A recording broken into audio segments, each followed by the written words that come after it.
எந்த பிரச்சனைக்காவது நாம் தீர்வை முகமது ஸல்லல்லாஹு அலைஹி வஸல்லம் அவர்களிடம் அவருடைய வாழ்வில் இருந்து பெற்றிருக்கிறோமா? அவர் ஹதீஸில் இருந்து பெற்றிருக்கிறோமா? சிந்தித்து பார்க்க கடமைப்பட்டிருக்கிறோம். அல்லாஹ் தஆலா தௌஃபீக் செய்வானாக.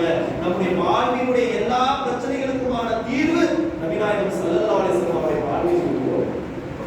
அப்ப அலி ரலியல்லாஹு தஆலா அவர்கள் பிறந்த அந்த இடத்திற்கு காபத்துல்லாவிற்கு நபி ஸல்லல்லாஹு அலைஹி வஸல்லம் அவர்கள் அழைத்து வரப்படுகிறார்கள். கண்மணி நாயகம் ஸல்லல்லாஹு அலைஹி வஸல்லம் அவர்கள் வந்தவுடன் தன்னுடைய சிச்சா மகன் அலியை கையில் கொடுக்கிறார். பிறந்த குழந்தையை கையில் கொடுக்கிறார். கையில் பெருமானார் ஸல்லல்லாஹு அலைஹி வஸல்லம் அவர்கள் தூக்கியவுடன் அதுவரை பேசாமல் அழுகாமல் இருந்த குழந்தை கண்ணை திறக்கிறது. கண்ணை திறந்து முதலில் பார்த்தது முஹம்மது முஸ்தபா ரசூல் ஸல்லல்லாஹு அலைஹி வஸல்லம் அலி அவர்கள் பிறந்த உடனே கண்ணை திறந்து பார்த்தது ரசூல் ஸல்லல்லாஹு அலைஹி வஸல்லம் அவர்கள். பெருமானார் ஸல்லல்லாஹு அலைஹி வஸல்லம் அவர்கள் அந்த குழந்தைக்கு அலி என்று பெயர் இடுகிறார்கள். அல்லாஹ்வுடைய நாமத்தில் உள்ளது அலி என்ற பெயரை அந்த குழந்தைக்கு இடுகிறார்கள். குழந்தைக்கு பெயர் இட்டுவிட்டு அந்த குழந்தையை நாயகம் ஸல்லல்லாஹு அலைஹி வஸல்லம் அவர்கள் தங்கள் கரங்களால் தண்ணீர் ஊற்றி குளிப்பாட்டுகிறார்கள். குளிப்பாட்டிவிட்டு சொன்னார்கள், இந்த குழந்தையை நான் இன்று குளிப்பாட்டுகிறேன், ஒரு காலம் வரும் இந்த குழந்தை என்னை குளிப்பாட்டும் என்றார்கள். அதே போல நாயகம் ஸல்லல்லாஹு அலைஹி வஸல்லம் அவர்கள் இந்த மண்ணுலகை விட்டு மறைந்த பிறகு சையத்னா அலி ரலியல்லாஹு அன்ஹு அவர்கள் தான் நாயகம் ஸல்லல்லாஹு அலைஹி வஸல்லம் அவருடைய திருமேனியை குளிக்கச் செய்தார்கள். பிறந்தது காபத்துல்லாவில், கண் விழித்து பார்த்தது முஹம்மது ரசூலுல்லாஹை, வாழ்ந்தது நபிநாயகம் ஸல்லல்லாஹு அலைஹி வஸல்லம் அவர்களோடு, முதலில் இஸ்லாத்தை ஏற்றது ரசூல் ஸல்லல்லாஹு அலைஹி வஸல்லம் அவர்கள் இஸ்லாத்தை சொல்லக்கூடிய நேரத்தில் அலி ரலியல்லாஹு அன்ஹு அவர்களுக்கு வெறும் 11 வயது அல்லது 15 வயது தான், அல்லது சில அறிவுகளின்படி 7 வயது என்பதாக கூட வருகிறது. ஆக அந்த நேரத்தில் கூட என்னவென்று அறியாத புறத்திலும் நபிநாயகம் ஸல்லல்லாஹு அலைஹி வஸல்லம் அவர்கள் சொல்வதுதான் சரி என்று முதலில் ஈமானை ஏற்றது சையத்னா அலி ரலியல்லாஹு அன்ஹு. தன் வாழ்க்கை முழுக்க ரசூல் ஸல்லல்லாஹு அலைஹி வஸல்லம் அவர்களோடே வாழ்ந்த அந்த அலி வெறும் சகோதரனாக மட்டுமல்ல, மருமகனாக மட்டுமல்ல, அதை தாண்டி பல பதவிகளை பெற்றவர்கள் சையத்னா அலி ரலியல்லாஹு அன்ஹு அவர்கள். அந்த அலி ரலியல்லாஹு அன்ஹு அவர்கள் எதிரிலே வருகிறார்கள். அலியை அந்த போர்வைக்குள் நாயகம் இணைத்துக் கொள்கிறார்கள். கருப்பு போர்வைக்குள்ள யார் இருக்கா? நபிநாயகம் ஸல்லல்லாஹு அலைஹி வஸல்லம் அவர்கள் சையத்னா அலி ரலியல்லாஹு அன்ஹு. நேராக அன்னை ஃபாத்திமா ஸஹரா ரலியல்லாஹு அன்ஹா அவர்களுடைய வீட்டுக்கு செல்கிறார்கள். ஃபாத்திமாவினுடைய வீட்டு வாசலிலே நாயகத்தின் இரு கண்மணிகளாம் ஹசனும் ஹுசைனும் விளையாடிக் கொண்டிருக்கிறார்கள்.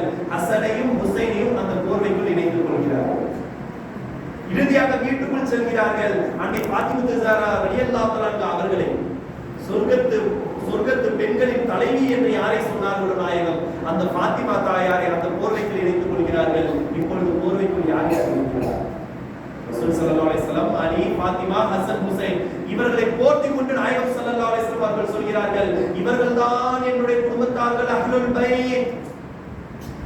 இந்த அஹ்லுல் பைத்களை யார் பின்பற்றுவார்களோ, யார் இவர்களை நேசிப்பார்களோ அவர்களை அல்லாஹ்வும் நேசிப்பார். யார் இவர்களை பின்பற்றுவார்களோ அவர்கள் ஒருபோதும் வழி தவற மாட்டார்கள் என்பதாக நாயகம் ஸல்லல்லாஹு அலைஹி வஸல்லம் அவர்கள் அறிவிப்பு செய்ய உம்மத்துக்கு எடுத்துக்காட்ட இந்த சம்பவத்தை பார்த்துக் கொண்டிருந்த அல்லாஹ் தஆலா உடனே ஒரு ஆயத்தை நுஸூல் ஆக்கினார். ஒரு ஆயத் அல்லாஹ் இறக்கினார். என்ன ஆயத்து தெரியுமா? இன்னமா யுரீதுல்லாஹு லியذهب عنكم رجس أهل بيتهم يطهرهم تطهيرا. நிச்சயமாக அஹ்ல பைத்தாகிய இந்த திருக்குடும்பத்தாரினுடைய சகல அசுத்தங்களையும் நாம் நீக்கிவிட்டோம், இவர்களை தஹ்தீரானவர்களாக தூய்மையானவர்களாக மாற்றிவிட்டோம் என்பதாக குர்ஆனில் அல்லாஹ் தஆலா ஆயத்தை இறக்கியுள்ளார். குர்ஆனினுடைய ஆயத். இந்த அஹ்ல பைத்துடைய ஃபலாயில்களை சொல்ல வேண்டுமேயானால் பல நூறு ஃபலாயில்கள் சொல்லலாம். இமாம் சுயூத்தி ரஹ்மத்துல்லாஹி அலைஹி அவர்கள் ஹதீஸ்களில் இருந்து தொகுக்கப்பட்டு அஹ்ல பைத்துகளினுடைய சிறப்பு என்ன என்பதை ஒரு பெரிய புத்தகமாகவே ஃபலாயில் அஹ்லுல் பைத் என்ற ஒரு கிதாபை எழுதியிருக்கிறார்கள். இந்த அஹ்ல பைத்துடைய வரலாறுகள் ஃபலாயில்கள் ஏராளம் சொல்லலாம். அந்த அஹ்ல பைத்தினுடைய முத்தாக, அந்த அஹ்ல பைத்தினுடைய ரத்தினமாக பிறந்தவர்கள் தான் சையத்னா இமாம் ஹுசைன் ரலியல்லாஹு தஆலா அவர்கள். இமாம் ஹுசைன் ரலியல்லாஹு தஆலா அவர்கள் பிறந்திருக்கக்கூடிய நேரம் ஃபாத்திமா ஸஹரா ரலியல்லாஹு தஆலா அவர்கள் இமாம் ஹுசைனை பிரசவிச்சிருக்காங்க. ஃபாத்திமா எவ்வளவு தூய்மையான பெண்மணி தெரியுமா? தேசத்து பெண்கள் தான் கேளுங்க. ஃபாத்திமாவினுடைய சிறப்புகள் என்ன? ஒரே ஒரு குழாய் மட்டும் சொல்லுகிறோம். அஹ்லே பைத்தினுடைய ஃபலாயில்களை சொல்ல சொன்னால் நாளை ஃபஜ்ர் வரை என்னால் சொல்லிக் கொண்டிருக்க முடியும் இன்ஷா அல்லாஹ். அத்துணை ஃபலாயில்கள் இருக்கிறது. குர்ஆனில் இருந்து மட்டும், ஹதீஸ்களில் இருந்து மட்டும். ஃபாத்திமா ஸஹ்ரா ரலியல்லாஹு தஆலா அவர்கள் இமாம் ஹுசைன் ரலியல்லாஹு தஆலா அவர்களை பிரசவித்திருக்கிறார்கள். அஸருடைய நேரம், நல்லா கவனிக்கிறோம். அஸருடைய நேரத்தில் இமாம் ஹுசைன் ரலியல்லாஹு தஆலா அவர்களை பிரசவித்துவிட்டு மஹ்ரிபுடைய தொழுகையை அன்னை ஃபாத்திமா ஸஹ்ரா ரலியல்லாஹு தஆலா அவர்கள் தொழுதார்கள். எந்த பெண்ணாச்சு தொழுக முடியுமா? பெண்கள் குழந்தை பிறந்தது என்ன ஆகும்? நிஃபாஸுடைய காலம் ஆரம்பித்து விடும், தீட்டு போக ஆரம்பித்து விடும். ஆனால் அன்னை ஃபாத்திமா அவர்கள் தொழுதார்கள் என்றால் மற்ற பெண்களை போல அன்னை ஃபாத்திமா ஸஹ்ரா ரலியல்லாஹு தஆலா அவர்கள் இல்லை. ஏனென்றால் புகாரி ஷரீஃப் பேசுகிறது ஃபாத்திமா தரணுக்கு, ஃபாத்திமா என்னுடைய ஈரக்கொலை துண்டு என்றார்கள் பெருமானார் ஸல்லல்லாஹு அலைஹி வஸல்லம். புகாரியுடைய ஹதீஸ். மன் வாலபஹா வாலபனி, யார் ஃபாத்திமாவை நோவித்தாரோ அவர் என்னையே நோவித்தார். நாயகத்தினுடைய வார்த்தை. இமாம் ஹுசைன் ரலியல்லாஹு தஆலா அவர்கள் பிரசவித்திருக்கக்கூடிய நேரம் பெருமானார் ஸல்லல்லாஹு அலைஹி வஸல்லம் அவர்களுடைய தங்கள் ஆறுயிர் பேரப்பிள்ளை பார்ப்பதற்காக ஓடி வராங்க. வந்து குழந்தையை வாங்கி வலது காதில் வாங்கும், இடது காதில் இக்காமத்து சொல்லி குழந்தைக்கு பெயரிடக்கூடிய நேரத்துல ஜிப்ரீல் அலைஹிஸ்ஸலாம் வராங்க. யார் வரா? ஜிப்ரீல் சாதாரண ஆள் இல்ல. ஜிப்ரீல் யார்? நபிமார்களுக்கு அல்லாஹ்வினுடைய வஹியை கொண்டு வரக்கூடிய மலக்கு, உயர்ந்த தரஜாவில் இருக்கக்கூடியவர்கள். ஜிப்ரீல் அலைஹிஸ்ஸலாம் வருகிறார்கள், வந்து சொல்கிறார்கள், நபியே இந்த பிள்ளைக்கு ஹுசைன் என்று பெயரிட அல்லாஹ் உத்தரவிட்டிருக்கிறார். ஹுசைன் என்ற பெயர் யார் கொடுத்தா? அல்லாஹ்வால் உத்தரவிடப்பட்டு அல்லாஹ்வுடைய நபியினால் வைக்கப்பட்ட பெயர் ஹுசைன். பேர் சொல்லி என்று சொன்னார்கள் ஜிப்ரீல் அலைஹிஸ்ஸலாம், யா ரசூலல்லாஹ், நான் இரண்டு செய்திகளை கொண்டு வந்திருக்கிறேன். ஒன்று சந்தோஷமான செய்தி, இன்பமான செய்தி. சந்தோஷம் தெரியுமா? இந்த பிள்ளை இருக்கிறதே ஹுசைன், இவருடைய அண்ணன் இருக்கிறாரே ஹசன், இந்த ஹசனும் ஹுசைனும் சொர்க்கத்து வாலிபர்களின் தலைவர்கள் என்று அல்லாஹ் தஆலா தீர்மானித்து விட்டார். அதைதான் நம்ம மெமரியில் ஓதுகிறோம். ஒவ்வொரு ஜும்மாவிலும் இந்த வார்த்தை இமாம் சொல்லுவார். கவனித்து பாருங்கள். அல் ஹுசைன் அல் ஹசன் வல் ஹுசைன் சையதா ஷபாபி அஹ்லில் ஜன்னah. ஹசனும் ஹுசைன் சொர்க்கத்து வாலிபர்களுடைய தலைவர்கள் என்று ஒரு விஷயம் யோசிக்கிறோம். சொர்க்கத்துக்கு போகக்கூடிய எல்லாருமே வாலிபர்களாக தான் போவாங்க. நாயகத்துடைய வாழ்க்கை யாரெல்லாம் சொர்க்கத்திற்குள் நுழைவாரோ அவர் இந்த உலகத்தில் 7 வயதில் மரணித்திருந்தாலும் சரி, இந்த உலகத்தில் 60 வயதில் மரணித்திருந்தாலும் சரி, சொர்க்கத்துக்குள்ள போகும்போது எப்படிங்க போவோம்? எப்படி போவோம்? 33 வயது வாலிபராக தான் உள்ளே செல்வார்கள். அல்லாஹ் தான் அந்த பாக்கியத்தை நமக்கு தந்திருக்கிறார். அவர் சொர்க்கத்திற்குள் செல்லக்கூடியவர்கள் எல்லாரும் வாலிபர்கள் என்றால் சொர்க்கத்தினுடைய தலைவர்கள் இமாம் ஹசன் ஹுசைன் ரலியல்லாஹு தஆலா நாயகத்துடைய வார்த்தை. இதை அல்லாஹ் சொன்னான் என்பதை சொல்லிவிட்டு தொடர்கிறார்கள் ஜிப்ரீல் அலைஹிஸ்ஸலாம், நாயகமே இன்னொரு துக்கமான செய்தியையும் சொல்லவா? இந்த பிள்ளை ஹுசைன் உங்களுடைய உம்மத்தில் உள்ளவர்களால், உங்களை ஈமான் கொண்டேன் என்று கலிமா சொன்னவர்களால் கழுத்தறுக்கப்பட்டு ஷஹீதாக்கப்படுவார்கள் என்ற செய்தியையும் அல்லாஹ் சொன்னான் நாயகமே என்று இமாம் ஹுசைன் ரலியல்லாஹு தஆலா அவர்கள் பிறந்த போதே அவருடைய இறப்பினுடைய செய்தி, பிறந்த போதே அவருடைய ஷஹாதத்துடைய செய்தியும் அல்லாஹ் தஆலா சேர்த்து சொல்லிவிட்டார். வரலாற்று வருது ஹதீஸ்களில் கிட்டத்தட்ட 5 முறை இமாம் ஹுசைன் ரலியல்லாஹு தஆலா அவர்கள் ஷஹீதாகுவார்கள் என்பதை மீண்டும் மீண்டும் நாயகம் ஸல்லல்லாஹு அலைஹி வஸல்லம் அவர்கள் முன்னறிவிப்பு செய்திருக்கிறார்கள். ஒரு முறை இமாம் ஹுசைன் ரலியல்லாஹு தஆலா அவர்கள் பிறந்த குழந்தையா இருக்கக்கூடிய நேரத்துல அன்னைக்கு உம்மு சலமா ரலியல்லாஹு தஆலா, உம்மு சலமா யார் அப்படின்னு சொன்னா நபி ஸல்லல்லாஹு அலைஹி வஸல்லம் அவருடைய ஒரு மனைவி, நம்முடைய தாய், உம்மஹாத்துல் முஃமினீன். அன்னைக்கு உம்மு சலமா ரலியல்லாஹு தஆலா அவர்களிடத்துல கண்மணி நாயகம் ஸல்லல்லாஹு அலைஹி வஸல்லம் அவர்கள் ஒரு கண்ணாடி குப்பியை தராங்க. கண்ணாடி குப்பினா ஒரு கண்ணாடி பாட்டில். சலமா இந்த கண்ணாடி பாட்டிலை வைத்துக் கொள்ளுகிறோம். இப்பொழுதுதான் ஜிப்ரீல் வந்தார்கள். என்னிடத்திலே ஒரு மண்ணை தந்தார்கள். அந்த மண் என்ன மண் தெரியுமா? கர்பலாவுடைய மண். என்ன மண்? கர்பலாவுடைய மண். கர்பலாவுடைய மண்ணை என் கையில் தந்தார்கள். தந்துவிட்டு சொன்னார்கள், உங்களுடைய பேரப்பிள்ளை ஹுசைன் ஷஹீதாகுவார்கள். அப்பொழுது அவர்கள் ஷஹீதாகக்கூடிய நேரத்தில் இந்த மண் சிகப்பு நிறமாக மாறிவிடும் என்பதாக ஜிப்ரீல் அலைஹிஸ்ஸலாம் சொன்னார்கள். உம்மு சலமா, அதை நான் ஒரு கண்ணாடி பெட்டிக்குள் போட்டு வைத்திருக்கிறேன், நீங்கள் பத்திரமாக வைத்துக் கொள்ளுங்கள் என்று உம்மு சலமா ரலியல்லாஹு அன்ஹா அவர்கள் கையில நாயகம் கொடுக்கிறார். நாயகம் ஸல்லல்லாஹு அலைஹி வஸல்லம் அவர்கள் எது செய்தாலும் அதற்குள் ஒரு ரகசியம் இருக்குமா இல்லையா? ஏன் எத்தனையோ மனைவிமார்கள் இருந்தார்கள், அன்னை ஆயிஷா இருந்தார்கள், இன்னும் எத்தனையோ நாயகத்துடைய மனைவிமார்கள் இருந்தார்கள். ஏன் அவர்களிடமெல்லாம் தராமல் உம்மு சலமா ரலியல்லாஹு அவர்கள் கொடுத்தாங்க தெரியுமா? ஏனென்றால் உம்மையும் அறிந்த நாயகம் எல்லா மனைவிமார்களும் மறைந்து விடுவார்கள், உம்மு சலமா மட்டும்தான் நீண்ட நாட்கள் ஜீவித்திருப்பார்கள். எனவே அவர்களுடைய கையிலே கர்பலாவினுடைய நிகழ்வு நடக்கும் போதே உம்மு சலமா அவர்கள் ஹயாத்தாக இருப்பார்கள் என்பதை அறிந்த நாயகம் உம்மு சலமா ரலியல்லாஹு அன்ஹா அவர்களுடைய கையிலே அனுப்பியிருக்கிறார்கள். இப்படி ஏராளமான அறிவிப்புகள் இமாம் ஹுசைன் ரலியல்லாஹு அன்ஹு அவர்கள் ஷஹீதாகுவார்கள் என்று. கர்பலாவை பேச வேண்டுமே ஆனால், கர்பலாவினுடைய நிகழ்வை சொல்ல வேண்டுமே ஆனால், ஏன் கர்பலா துவங்கியது, எங்கிருந்து துவங்கியது? கர்பலாங்கிறது திடுதிடுப்பென்று ஒரு நாள்ல நடந்த விஷயம் அல்ல. கர்பலாவை சொல்ல வேண்டுமே ஆனால் பத்ரில் இருந்து துவங்க வேண்டும். எங்கிருந்து நாங்கள் ஆரம்பிக்கிறோம்? ஹிஜ்ரி 2 பத்ரிலே துவங்குது கர்பலா. கர்பலா நடப்பது ஹிஜ்ரி 61. கர்பலா நடப்பது எங்கங்க? ஹிஜ்ரி 61 தான் கர்பலாவினுடைய போர் நடக்கிறது. ஆனால் கர்பலாவை பேச வேண்டுமே ஆனால் ஹிஜ்ரி 2 பத்ரில் இருந்து துவங்க வேண்டும். அப்ப ஹிஜ்ரி 2 பத்ரில் இருந்து துவங்கி கர்பலா வரை அதற்கான காரணங்கள் என்ன? குறைந்தது ஒரு 10 மணி நேரம் பேசுவோம். எவ்வளவு நேரம்? 10 மணி நேரம் பேசுவோம். அடுத்தபடியாக கர்பலாவில் என்ன நிகழ்ந்தது? முஹர்ரம் பிறை 1 இருந்து முஹர்ரம் பிறை 10 வரை 10 நாட்கள் என்னென்ன நிகழ்ந்தது? முஹர்ரம் பிறை 10 என்னென்ன கொடுமைகள் அஹ்லுல் பைத்துக்கு எதிராக நிகழ்த்தப்பட்டது? இதை குறைந்தது 10 மணி நேரம் பேசணும். 10 எவ்வளவு ஆச்சு? 20. கர்பலாவோடு அந்த ஒரு நாளோடு முடிந்து விடவில்லை.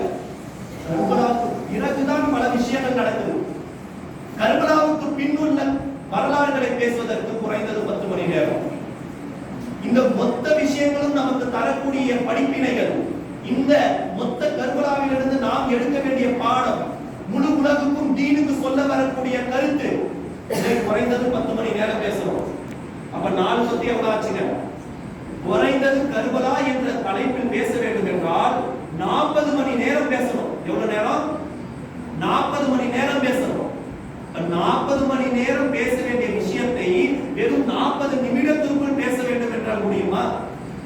எனவே இன்ஷா அல்லாஹ் அல்லாஹ்வுடைய நாட்டப்படி கர்பலா என்றால் என்ன, அங்கே என்ன நிகழ்ந்தது, அஹ்லுல் பைத்துகளுக்கு எதிராக என்னென்ன கொடுமைகள் நிகழ்ந்தது, இறுதியாக இந்த கர்பலாவின் மூலமாக நாம் எடுக்க வேண்டிய பாடம் என்ன என்பதை மட்டும் சுருக்கமாக இன்ஷா அல்லாஹ் சொல்லி முடிக்கிறோம்.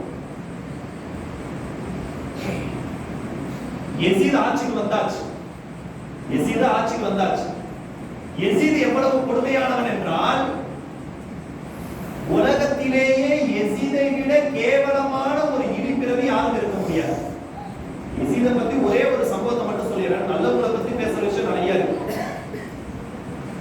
யஸீதினுடைய தந்தை முஆவியா, இவர்கள் ஒரு முறை வெளியூர் சென்றிருக்கக்கூடிய சமயத்துல சிறுநீர் கழிப்பதற்காக அப்பெல்லாம் காட்டு பகுதிக்கு தான் போகணும். அப்படி காட்டு பகுதிக்கு போகக்கூடிய நேரத்துல ஒரு தேள், கடுமையான கருப்பு விஷம் கொண்ட தேள் சிறுநீர் இருக்கக்கூடிய இடத்துல முஆவியாவை கடிச்சது. முஆவியாவுல ஒரு சின்ன கருப்பு தேள் கடிச்சது. கடுமையான விஷம் ஏறிடும். அப்ப அங்க இருந்த மருத்துவர்கள் எல்லாம் வந்து சொல்றாங்க, இந்த விஷத்தை உடனே வெளியே எடுக்கணும். இதை எடுக்க வேண்டுமே ஆனால் உடனே மனைவியோடு சேரணும். அப்படி சேர்ந்தால்தான் இந்த விஷம் வெளியே வரும். அப்ப என்ன செய்யறது? வெளியூர்ல இருக்காம இவங்க இருக்கக்கூடிய ஊருக்கும் சொந்த ஊருக்கும் நிறைய தூரம். அப்ப உடனே அங்கேயே ஒரு திருமணம் முடிக்கப்படுது. இரவோடு இரவாக அந்த ஊரினுடைய தலைவர் பார்க்கிறாரு, இந்த நாட்டினுடைய கவர்னருக்கு நம்முடைய பொண்ணை கொடுத்தா நாம சுகபோகமா வாழலாம்னு சொல்லி அந்த பொண்ணை பிடிச்சி அவருடைய தலையில் கட்டி இரவோடு இரவாக முஆவியா அவர்கள் அந்த பெண்ணோடு சேர்ந்து அந்த கடுமையான தேளினுடைய விஷத்தில் தரித்தவன் தான் யஸீத். நீங்க விளங்கிக்கங்க, யசீதுடைய உடம்பிலே எவ்வளவு கடுமை இருக்கும், யசீதுடைய உடம்பிலே எவ்வளவு நஞ்சுத்தன்மை இருக்கும். உங்களுடைய வாழ்க்கையில கிதாபுகளில் வந்து ஹிதாயத் நிஹாயா போன்ற கிதாபுகளில் வரக்கூடிய செய்தியை உங்களுக்கு தெரியும். யசீத் அவனை சுற்றி எப்பொழுதும் பெண்கள் இருந்து கொண்டே இருப்பார்கள். யசீத் எந்நேரமும் மது கோப்பையோடே இருந்து கொண்டிருப்பார். யசீதுடைய காலத்தில் ஃபஜ்ர் தொழுகை என்பதே இல்லை. யசீதுடைய ஆட்சியிலே குரங்குகளுக்கு திருமணம் முடித்து வைப்பார். விளையாட்டா குரங்குகளை சேர்த்து அதுக்கு திருமணம் பண்ணி பார்த்து என்ஜாய் பண்றது, சந்தோஷம் பண்றது. இன்னும் தன்னுடைய அரசவையிலே சிறு சிறு சிறார்களை அமர்த்தி கொண்டு அவர்களோடு தவறான உறவில் இருப்பான் என்பதாகவும் வரலாறுகள் சொல்கிறது. பிறவி யசீத். இப்ப இந்த யசீத் ஆட்சிக்கு வந்த பிறகு யசீதினுடைய ஆட்சிக்கு பாதகமாக இருப்பவர்கள் இமாம் ஹுசைன் ரலியல்லாஹு அன்ஹு. இமாம் ஹுசைன் நினைத்தால் மக்களை எல்லாம் அவர்கள் திரட்டி ஒரு புரட்சி செய்தால் யசீதினுடைய ஆட்சியை கவிழ்த்தரலாம், யசீத அரசாட்சியிலிருந்து எடுத்துடலாம். இப்படி ஒரு சூழ்நிலை இருப்பதால் இப்ப யசீத் பார்க்கிறான், எப்படியாவது இமாம் ஹுசைனிடம் பையத் வாங்கிவிட வேண்டும். இமாம் ஹுசைனுடைய கையை பிடிச்சு பையத் வாங்கிட்டான்னு சொன்னா இமாம் ஹுசைன் சொல்லணும், நாவால யசீதை நான் கலீஃபாவாக ஏற்கிறேன் அப்படின்னு இமாம் ஹுசைன் சொல்லிட்டா நாம் நிம்மதியாக வாழலாம். எனவே இமாம் ஹுசைனிடம் எப்படியாவது பையத் வாங்கிவிட வேண்டும். அப்ப இந்த பையத்தை வாங்குவதற்கு எந்த எல்லைக்கு வேண்டுமானாலும் செல்ல தயாரானார்கள் யசீதும் அவருடைய அடிவருடையும். அப்ப இமாம் ஹுசைன் ரலியல்லாஹு அன்ஹு அவர்கள் என்ன செய்றாங்க, அவர்கள் தங்கள் குடும்பத்தார்களை எல்லாம் அழைத்துக் கொண்டு, ஏன்னா குடும்பத்தார்களுக்கு நிறைய நெருக்கடி, அப்ப குடும்பத்தை எல்லாம் அழைத்துக் கொண்டு மதீனாவை விட்டு கிளம்பி மக்காவுக்கு செல்கிறார்கள். அந்த சம்பவத்தை வரலாறுல எப்படி சொல்றாங்கன்னு சொன்னா, இமாம் ஹுசைன் ரலியல்லாஹு அன்ஹு அவர்களும், இமாம் ஹுசைன் பிறந்தது மதீனாவுல, வளர்ந்தது மதீனாவுல, அவருடைய பாட்டனார் ரசூல் ஸல்லல்லாஹு அலைஹி வஸல்லம் அவர்கள் அடங்கி இருப்பது மதீனாவுல. அந்த மதீனாவினுடைய பள்ளி இருக்கிறது அல்லவா, எந்த இடத்திலே ரசூல் ஸல்லல்லாஹு அலைஹி வஸல்லம் அவர்கள் சொர்க்கத்தினுடைய துண்டு என்று சொன்னார்களோ, என்னுடைய வீட்டுக்கும் என்னுடைய மிம்பருக்கும் இடைப்பட்ட தூரம் சொர்க்கத்தினுடைய துண்டு என்றார்கள். அந்த சொர்க்கத்தினுடைய துண்டிலே ஓடி விளையாண்டவர்கள் இமாம் ஹுசைன் ரலியல்லாஹு அன்ஹு. எவ்வளவு நெருக்கம் இருக்கும். ஆக தாங்கள் வாழ்ந்த வீட்டை விட்டு, தாங்கள் பிறந்த இடத்தை விட்டு, இவருக்கு நாம் பையத்து செய்ய முடியாது, எனவே அமைதியான ஊருக்கு சென்று விடலாம் என்று சொல்லி இமாம் ஹுசைன் ரலியல்லாஹு அன்ஹு அவர்களும் அவர்கள் குடும்பத்தார்களும் மக்காவை நோக்கி புறப்படுகிறார்கள். அதாவது வானத்தினுடைய நட்சத்திரங்களை எல்லாம் காலி செய்து வெட்ட வெளியாக வானம் இருந்தால் எப்படி இருக்குமோ அதை போல மதீனா மாறிவிட்டது. இன்னும் வரலாறு சொல்லுவார்கள், மதீனாவுக்கே ரசூல் ஸல்லல்லாஹு அலைஹி வஸல்லம் அவர்கள் வரும் வரை மதீனா இருண்டடிந்து இருந்தது. மதீனா ரசூல் ஸல்லல்லாஹு அலைஹி வஸல்லம் அவர்கள் வரும் வரை இருண்டடிந்து இருந்தது. நாயகம் வந்தவுடனே ஜொலி ஜொலிப்பாக மாறியது. ஆனால் அது சில காலம் தான் நீடித்தது. எப்பொழுது அஹ்லபைத்துகள் எல்லாம் மதீனாவை காலி செய்து கொண்டு வெளியே கிளம்பினார்களோ மதீனாவினுடைய சந்தோஷம் குறைந்து விட்டது என்பதாக வரலாற்று ஆசிரியர்கள் கூறுகிறார்கள். ஹுசைன் ரலியல்லாஹு அன்ஹு மக்காவுக்கு போறாங்க, ஹஜ்ஜுடைய நேரம். ஆனாலும் இமாம் ஹுசைன் ரலியல்லாஹு அன்ஹு அவர்களை எந்நேரத்தில் வேண்டுமானாலும் வந்து வெட்டலாம், இமாம் ஹுசைனை ஷஹீதாக்கலாம் என்ற சூழ்நிலை இருக்கக்கூடிய நேரத்துல இமாம் ஹுசைன் யோசிக்கிறாங்க, ரசூல் ஸல்லல்லாஹு அலைஹி வஸல்லம் இந்த இடத்தை புனிதமாக்குவதற்கு எத்தனையோ பாடுபட்டார்கள். காபத்துல்லாஹ்வில் இருக்கக்கூடிய சிலைகளை எல்லாம் அடித்து ஒழித்தாக்கி ஏகத்துவத்தை நிலைநிறுத்துவதற்கு எத்தனையோ கஷ்டப்பட்டார்கள். ஒரு கால் என்னுடைய பேரர் இமாம் ஹுசைனினுடைய ரத்தம் அங்கே சிந்தப்பட்டால் இந்த இடத்திற்கு இருக்கக்கூடிய புனிதத்தன்மை மாறிவிடும் என்பதால் ஹஜ் என்ற கடமையை கூட செய்யாமல் மக்களினுடைய நலன் கருதி அங்கிருந்து கூஃபாவை நோக்கி நகர்கிறார்கள். இதுக்கு இடையில கூஃபாவாசிகள் ஆயிரக்கணக்கான கடிதங்களை அனுப்பி கொண்டிருக்கிறார்கள். நான் சொல்ற ஒவ்வொரு வார்த்தையும் தயவுசெய்து கவனமா கவனிக்கிறோம். கர்பலாவை விளங்காமல் இஸ்லாத்தினுடைய அடியாளத்தை நம்மால் விளக்க முடியாது. அல்லாஹ் தஆலா நமக்கு பாக்கியம் செய்திருக்கிறார் கர்பலாவை என்று பேசுவதற்கு. கூஃபாவாசிகள் லட்சக்கணக்கான கடிதங்களை இமாம் ஹுசைனுக்கு அனுப்பி கொண்டே இருக்கிறார்கள். இமாம் ஹுசைனே இங்கு வந்துவிடுங்கள், நாங்கள் எல்லாம் உங்களுக்கு ஆதரவாக இருக்கிறோம், நாம் எல்லாம் சேர்ந்து யசீதை ஆட்சியிலிருந்து கவிழ்த்து விடலாம் சொல்லி நிறைய கடிதங்கள் வருது. அப்ப இந்த கடிதங்களை எல்லாம் படித்துவிட்டு இமாம் ஹுசைன் அங்க ஆட்சி மாற்றத்துக்காக சென்றாங்க. ஆனா கூஃபாவாசிகள் எப்படியாப்பட்டவர்கள் தெரியுமா? வரலாறு ஒரே ஒரு லைன்ல சொல்லிடலாம், கூபாவாசிகள் கொடுத்த வாக்கை மீறி விடுவார்கள், கொடுத்த வாக்கை காப்பாற்ற மாட்டார்.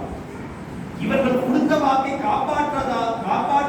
காப்பாற்றவில்லை என்பதனால் தான் ஹுசைனுடைய தந்தை அலி ரலியல்லாஹு தஆலா அவர்கள் தலையில் வெட்டப்பட்டு ஷஹீதாக்கப்பட்டார். ஹசன் ரலியல்லாஹு தஆலா அவர்கள் ஆட்சி பொறுப்பிலிருந்து நீக்கப்பட்டார்கள். ஹசன் ரலியல்லாஹு தஆலா அவர்கள் ஷஹீதாக்கப்பட்டார்கள்.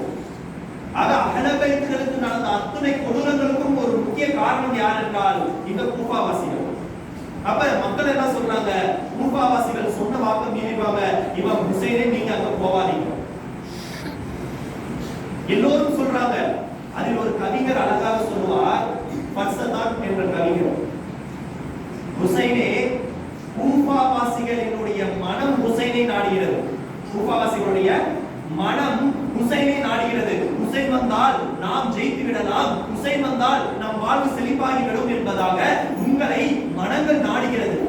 ஆனால் அவர்கள் ஆயுதங்கள் இருக்கிறது அல்லவா, அது யசீதின் இடத்திலே இருக்கிறது.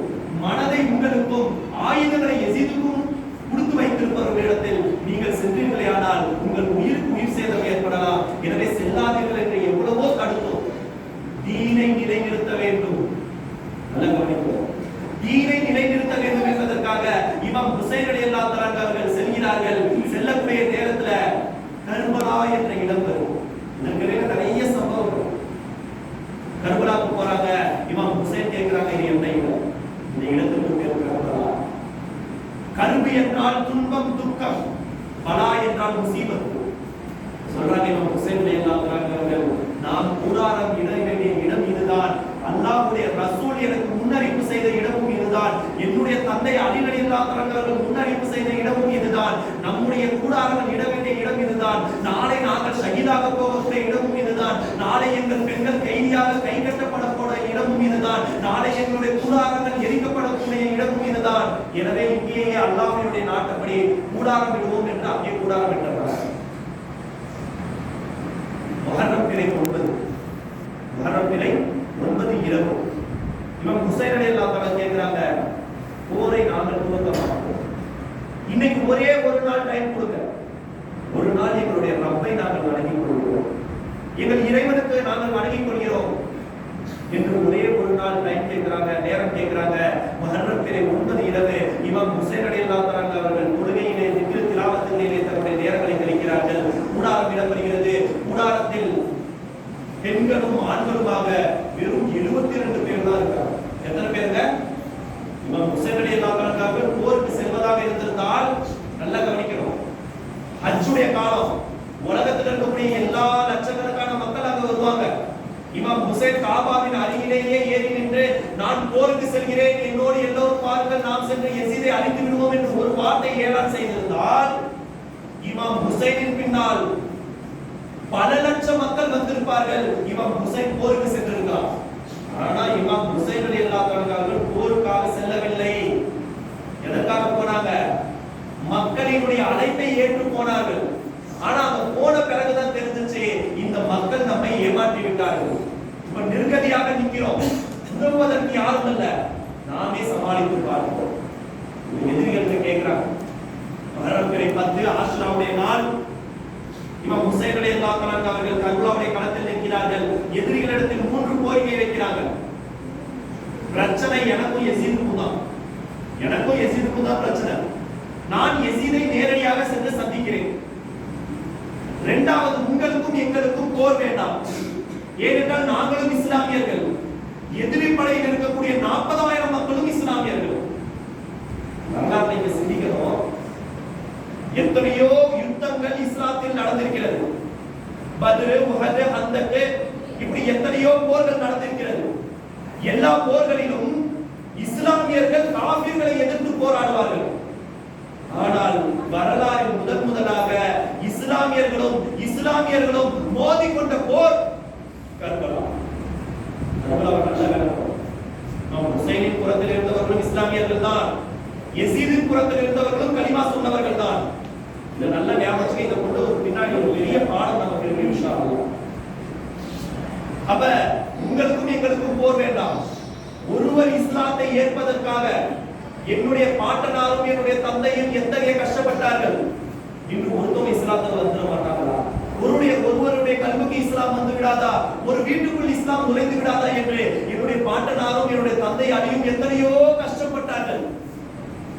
எனவே அப்படியாப்பட்ட இஸ்லாமியர்களை நான் அழிப்பதற்கு விரும்பவில்லை, வெட்டுவதற்கு விரும்பவில்லை. உங்களுக்கும் எங்களுக்கும் போர் வேண்டாம், சமாதானமாக சென்று விடுவோம். மூன்றாவது ஒன்று, நான் எசிதை பார்க்க வேண்டும், நமக்குள் போர் வேண்டாம். மூன்றாவது, எங்களை விட்டுவிடுங்கள், யாரும் தெரியாத கண்காணாத இடத்திற்கு, அமைதியான ஒரு இடத்திற்கு சென்று விடுவோம் என்று கை நீட்டினார்கள். இந்த இடத்தில் ஞாபகம் வச்சுக்கோங்க, பின்னால் இதை கொண்டு ஒரு பாடம் இருக்கிறது.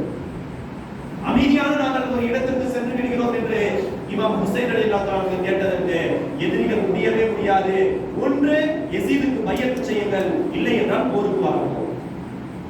இக்கட்டான நிலையில் இமாம் ஹுசைனால் எதுவுமே செய்ய முடியவில்லை. ஒன்று பைஅத் செய்யணும், இல்ல போர் செய்யணும். இமாம் ஹுசைன் யோசிக்கிறாங்க, அந்த முனாஃபிக்குக்கு யஸீத் என்ற கயவனுக்கு பைஅத் செய்தால் காலம் எப்படி மாறிவிடும் தெரியுமா? யஸீத் எதையெல்லாம் சொல்கிறானோ அது இஸ்லாமாக மாறிவிடும். ஏன்னா ஆட்சியில் இருப்பவன் ஃபஜ்ர் தொழுகை இல்லை என்று சொன்னால் பின்வந்த மக்கள் சொல்வார்கள், ரசூலுல்லாஹ்வுடைய பேர பிள்ளையே யஸீதுக்கு பைஅத் செஞ்சிருக்காங்க, அப்ப யஸீத் சொல்வது சரிதானே பார் சொல்லி உலகம் பேச ஆரம்பிச்சிடும். அப்ப யஸீத் சொல்வதுதான் இஸ்லாம் என்று மாறிவிடும். எனவே இதை தடை செய்ய வேண்டும் என்பதற்காக போர்க்களத்திற்குள் செல்கிறார்கள். இமாம் ஹுசைன் ரலியல்லாஹு அன்ஹு அவர்கள் போர் துவங்குகிறது. இமாம் ஹுசைன் ரலியல்லாஹு அன்ஹுடைய சகாக்கள் எல்லாம் ஒவ்வொருவராக உள்ளே சென்று போர் செய்கிறார்கள். இறுதியாக லுஹுருடைய நேரம் வருகிறது. லுஹுருடைய நேரம் இமாம் ஹுசைன் ரலியல்லாஹு அன்ஹு எதிரிகளை கேட்கிறாங்க, நாங்கள் லுஹுர் தொழுகிறோம், ஒரு அரை மணி நேரம் போரை நிறுத்தி வையுங்கள். யஸீதியாக்கள் சொன்ன பதில் என்ன தெரியுமா? அவர்கள் முஸ்லிம்களா இல்லையா என்பதை நீங்கள் முடிவு செய்து கொள்ளுங்கள், நான் சொல்ல மாட்டேன். அவர்கள் சொன்ன வார்த்தை என்ன தெரியுமா? இமாம் ஹுசைனே, நீங்கள் தொழுகுவதற்கெல்லாம் எங்களுக்கு அவகாசம் தர முடியாது, நீங்கள் தொழுகுவதற்கு எங்களால் அவகாசம் தர முடியாது என்று சொன்ன உடனே இங்கிருந்த இமாம் ஹுசைனினுடைய சகாக்களுக்கு எல்லாம் மிகுந்த கோபம். அவர்கள் இஸ்லாமியர்களா என்று சொல்லி அவங்களுக்கு மிகுந்த கோபம். இமாம் ஹுசைன் சொன்னாங்க, நம்முடைய அல்லாஹ்வை, நம்முடைய ரப்பை வணங்குவதற்கு எவரிடமோ சென்று நாம் அனுமதி கேட்கவில்லை, வாருங்கள் சொல்லுவோம், இதைதான் நம்முடைய முன்னோர்கள் பதிலை செய்தார்கள், அதை நாம் பின்பற்றுவோம் என்று சொல்லி இமாம் ஹுசைன் ரலியல்லாஹு அன்ஹு அவர்கள் தக்பீர் கட்டி தொழுகை நிற்க, பின்னால் சகாக்கள் நிற்க, இமாம் ஹுசைன் ரலியல்லாஹு அன்ஹு அவர்களை பாதுகாக்க வேண்டி கைகளை பிடித்தவர்களாக இளைஞர்கள் எல்லாம் அவர்களை சூழ்ந்து நின்று கொண்டார்கள். இமாம் ஹுசைன் இடத்துல பெரிய கேடயம் எல்லாம் இல்லை. இமாம் ஹுசைனுடைய கேடயமாக இருந்ததெல்லாம் அவர்களை நம்பி அவர்களுக்காக தீனுக்காக வந்த அந்த ஒரு சில சகாக்கள் மட்டும்தான். ஆனால் எதிரிகள் விடவில்லை.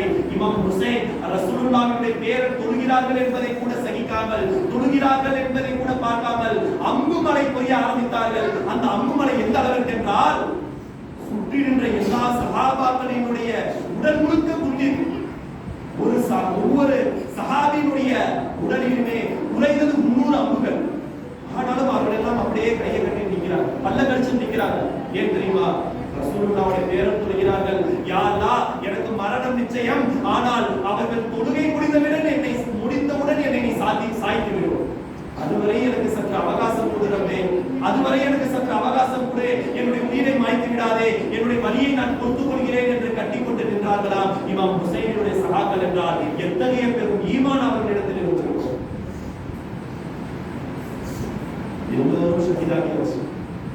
எல்லோரும் ஷஹீதாயாச்சு. இமாம் ஹுசைன் ரலியல்லாஹு அன்ஹு அவர்களும் அவருடைய திருக்குடும்பத்தார்கள் மற்றும் அலியினுடைய பிள்ளைகள், ஹுசைனுடைய பிள்ளைகள், ஹசனினுடைய பிள்ளைகள் மட்டும்தான் இருக்கிறாங்க. தேர்ந்தெடுத்து ஒரு 15 பேர் தான் இருக்கிறாங்க. இந்த 15 பேரை விட்டால் எல்லா ஆண்களும் ஷஹீதாகி விட்டார்கள், பெண்கள் மட்டும்தான் இருக்கிறாங்க. இந்த நேரத்துல இமாம் ஹுசைன் ரலியல்லாஹு அன்ஹு அவர்கள் முதலாக பனு ஹாஷிமில் இருந்து, ரசூலுல்லாஹ்வுடைய குடும்பத்தில் இருந்து, அஹ்ல் பைத்தில் இருந்து தன்னுடைய மகன் அலி அக்பரை தேர்வு செய்கிறார்கள். அலி அக்பர் பின் ஹுசைனை தேர்வு செய்கிறார்கள். அலி அக்பர் 18 வயது வாலிபர். அலி அக்பர் 18 வயது வாலிபர். இவர்கள் பார்க்க எப்படி இருப்பார்கள் தெரியுமா? ரசூல் ஸல்லல்லாஹு அலைஹி வஸல்லம் அவர்களை போலவே இருப்பார்கள். ரசூலுல்லாஹ் ஹதீஸ்ல சொல்வாங்க, அனபின் ஹுசைன் வ ஹுசைன் பின், நான் ஹுசைனில் இருக்கிறேன், ஹுசைன் என்னில் இருக்கிறார். சஹாபாக்கள் சொல்வாங்க, ஹதீஸ்களில் வரக்கூடிய செய்தி, ரசூல் ஸல்லல்லாஹு அலைஹி வஸல்லம் அவருடைய தலையிலிருந்து தொப்புள் வரை பார்த்தால் இமாம் ஹசன் ரசூலுல்லாஹை போலவே இருப்பார்கள். தொப்புளில் இருந்து கால் வரை பார்த்தால் இமாம் ஹுசைன் ரசூலை போலவே இருப்பார்கள். ஹசனையும் ஹுசைனையும் ஒன்றிணைத்து பார்த்தால் முழு ரசூலுல்லாஹ்வுடைய உருவம் வந்துவிடும். அல்லாஹ்வுடைய படைப்பு. அதே போல ஹுசைனுடைய பிள்ளை ரசூலுல்லாஹ்வுடைய கொள்ளு பேரன் அலி அக்பர் அவர்கள் சாயலில் பார்த்தால் ரசூலுல்லாஹ்வை போலவே இருப்பார்கள். அந்த மதீனத்து வாசிகள் எல்லாம், ரசூலுல்லாஹ்வுடைய குடும்பத்தார்கள் எல்லாம் ரசூலை பார்க்கவில்லை என்ற ஏக்கம் அவர்களுக்கு இல்லை. ஏனென்றால் அந்த ஏக்கத்தை அலி அக்பரை பார்த்து பார்த்து தீர்த்துக் கொள்வார்கள். அலி அக்பரை பார்த்து பார்த்து தீர்த்துக் கொள்வார்கள். அந்த அலி அக்பரை இமாம் ஹுசைன் ரலியல்லாஹு அன்ஹு அவர்கள் தயார் செய்து போர்க்களத்திற்குள் அனுப்புகிறார்கள். போர்க்களத்திற்குள் செல்கிறார்கள். பல்லாயிரம் தலைகளை வெட்டி வீழ்த்திவிட்டு இறுதியாக 18 வயது வாலிபர் அலி அக்பர் ரலியல்லாஹு அன்ஹு அவர்கள் எதிரிகளிடத்தில் கேட்கிறார்கள், எங்களை நீங்கள் பலவீனமாக்கிவிட்டு, தண்ணீர் தராமல் பலவீனமாக்கிவிட்டு எங்களோடு போர் செய்யாதீர்கள், கொஞ்சோடு தண்ணி கொடுங்க. நல்ல கவனிக்கும் இந்த வார்த்தையோடு அடியேன் கேட்ட ஒரு வார்த்தை என்ன, கடைசியில் கொஞ்சோடு குடிக்க நாக்கை நிலைக்க கொஞ்சோடு தண்ணீர் கொடுங்கள் என்று சொன்னதற்கு அந்த எதிரிகள் சொன்னார்கள், எசீதியாக்கள், உங்களுக்கு தண்ணீர் தந்து உங்களை பலப்படுத்தி விட்டு உங்களோடு எங்களால் போர் செய்ய முடியாது என்று சொல்லி அவர்களை பின்னால் இருந்து வெட்டி அலி அக்பர் ரலியல்லாஹு தஆலா அவர்களை ஷஹீதாக்குகிறார்கள். அலி அக்பர் அவர்களை அந்த கூடாரத்தில் வந்து போடும்போது பெண்கள் எல்லாம் அழுதார்களாம். குடும்பத்து பெண்கள் எல்லாம் அழுதார்களாம். அந்த அழுகை எப்படி இருந்தது தெரியுமா? ரசூல் ஸல்லல்லாஹு அலைஹி வஸல்லம் அவர்கள் இந்த மண்ணுலகை விட்டு மறைந்த போது சஹாபா பெண்மணிகள் எல்லாம் எப்படி அழுதார்களோ அந்த மரண ஓலையை, அந்த மரண ஓசையை அலி அக்பரினுடைய ஷஹாதத்தில் நாங்கள் பார்த்தோம் என்பதாக சொல்வார்கள். ரசூலுல்லாஹ்வுடைய பேரக்குடி அலி அக்பர், அடுத்தபடியாக அப்துல்லாஹ் பின் ஹசன் அவருடைய பேரர் ஹசனினுடைய மகன் அப்துல்லா. ஹசன் ரலியல்லாஹு அன்ஹு அவர்கள் ஏற்கனவே ஷஹீதாயிட்டார். அவருடைய மகன் அப்துல்லா பின் ஹசன் சிஞ்சாட்ட வந்து கேட்கிறாங்க, சிஞ்சா, நான் அலி அக்பருக்கு பணியெடுப்பதற்காக அடுத்தபடியாக வாளேந்தி நான் உள்ளே செல்கிறேன், அனுமதித்தார்கள். அப்துல்லா பின் ஹசன் அவர்கள் கேட்கும்போது உள்ளிருந்து கூடாரத்திலிருந்து ஒரு சப்தம் வருகிறது. கூடாரத்திலிருந்து ஒரு சப்தம் வருகிறது. இமாம் ஸைனுல் ஆபிதீன், ஹுசைனினுடைய ஒரு மகனார் இமாம் ஸைனுல் ஆபிதீன், 7 வயசு பிள்ளை, உடல் முடியாமல், உடல்நிலை சரியில்லாமல் கூடாரத்திற்குள்ளே இருக்கிறார்கள். போர்க்களத்திற்கு வெளியே வரவில்லை, ரொம்ப பலகீனம். அப்ப ஸைனுல் ஆபிதீன் சொல்றாங்க, என்னுடைய அண்ணன் அலி அக்பருக்கு பணி எடுப்பதற்கு நான் தான் தகுதியானவர், என்னை உள்ளே அனுப்புங்கள். ஹுசைன் சொல்றாங்க, இமாம் ஸைனுல் ஆபிதீனே, உங்களை நாங்கள் உள்ளே அனுப்ப முடியாது, நீங்கள் இங்கே இருப்பதற்கு பல காரணங்கள் இருக்கிறது. அல்லாஹ் உங்களுக்கு காரணத்தோடு தான் நோயை கொடுத்திருக்கிறான், அமைதியாக உள்ளே இருங்கள் என்று சொன்னார்கள். இது 3வது பாடம். ஞாபகம் வையுங்கள், கடைசியில் இதனுடைய பாடத்தை சொல்லுவோம் இன்ஷா அல்லாஹ். அடுத்தபடியாக அப்துல்லா பின் ஹசன் அவர்கள் உள்ளே செல்கிறார்கள். அவர்களும் அதே போல கடைசியில் கேட்ட வார்த்தை, கொஞ்சோண்டு தண்ணீர் கொடுங்க. எதிரிகள் தண்ணீர் தர மறுக்கிறார்கள், ஷஹீதாக்கப்படுகிறார்கள், கூடாரத்துக்கு எடுத்து வரப்படுகிறார்கள். கர்பலாவின் அருகிலேயே, கர்பலா என்ற அந்த மைதானத்தின் அருகிலேயே மிகப்பெரிய நதி புராத் என்ற நதி, ஆங்கிலத்தில் யூப்ரட்டஸ் நதின்னு சொல்லுவாங்க. புராத் நதி ஓடிக்கொண்டிருக்கிறது. ஆனால் 3 நாட்களாக அந்த நதி